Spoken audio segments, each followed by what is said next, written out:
This is part 441. I normally don't say the number anymore, but it is the end.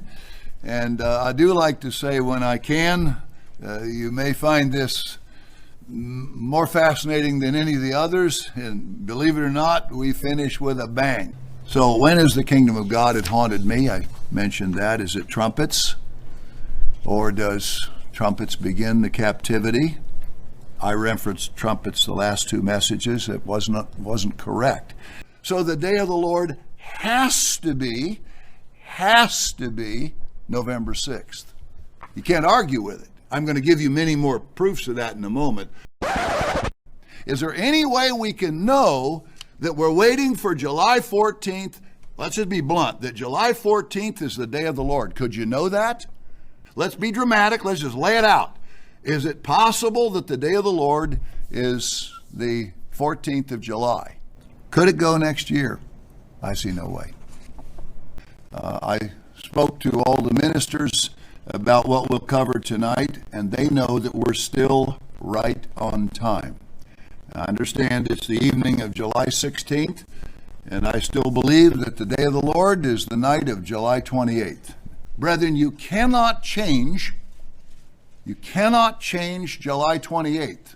So that's a powerful proof, not only that the day of the Lord comes on trumpets, but it cannot be next year or the year after. It has become absolute heresy to reject that the day of the Lord comes on the Feast of Trumpets. The most wonderful news I could give you is not the news of Christmas, but the news that the day of the Lord has to be Christmas.